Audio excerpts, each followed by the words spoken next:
Hello, myself Yogesh Garg, Faculty of Applied Science Department. Welcome to our YouTube channel RPIIT Academics. If you like the content, please subscribe our channel. Students, हम क्या पढ़ रहे थे? Translocation और initiation process पढ़ी थी हमने कि जो हमारा टीआरएनए है वो कैसे आता है और फिर उनके बीच में बॉन्ड्स बनते कैसे हैं। सबसे पहला काम क्या था, दो जो राइबोसोम्स यूनिट थी वो आके जुड़ती थी, एमआरएनए के साथ अटैच होती थी।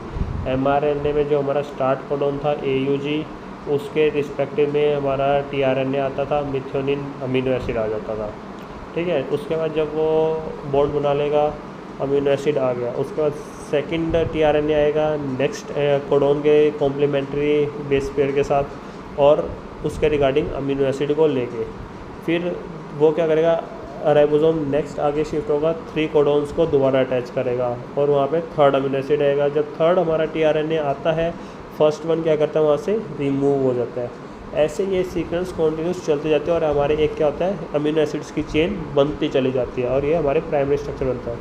2 एडजेसेंट अमीनो एसिड के बीच में क्या होता है, एक पेप्टाइड बॉन्ड बन जाता है। अब ये चेन चलती जा रही है, कहीं तो जाके स्टॉप होगी और स्टॉप करने के लिए हमें पता है हमारे पास क्या होते हैं, 3 कोडॉन होते हैं। स्टॉप कोडॉन्स कौन कौन से?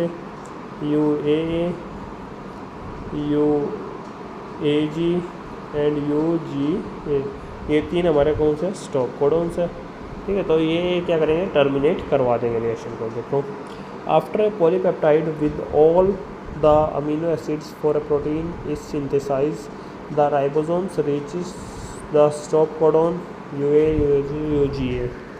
ठीक है, पॉलीपेप्टाइड चेन बनेगी, प्रोटीन सिंथेसाइज होगा और जब वो हमारे राइबोसोम्स खारिज कर देंगे स्टॉप कोडॉन पे और वहाँ पे स्टॉप हो जाएगी। There is no tRNA with an anti codon for the stop codons.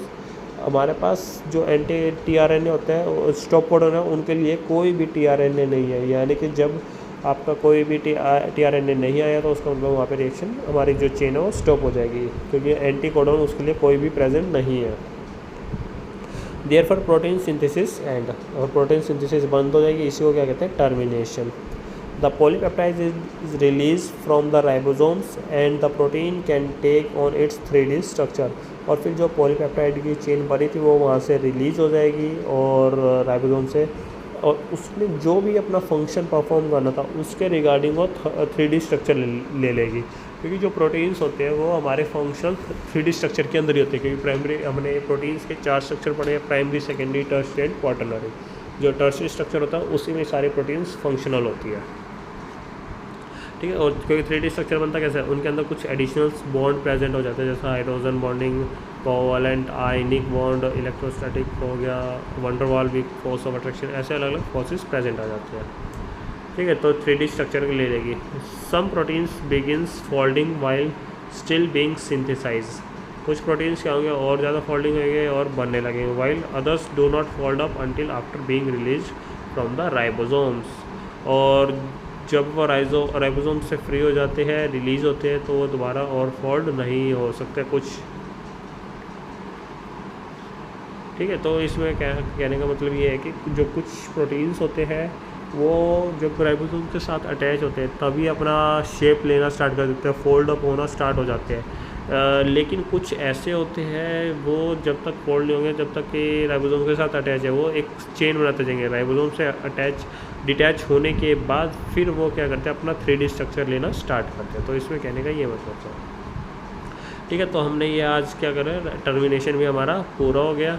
हमने ट्रांसक्रिप्शन, ट्रांसलोकेशन, कोडॉन्स, ये सब हमने कर लिया।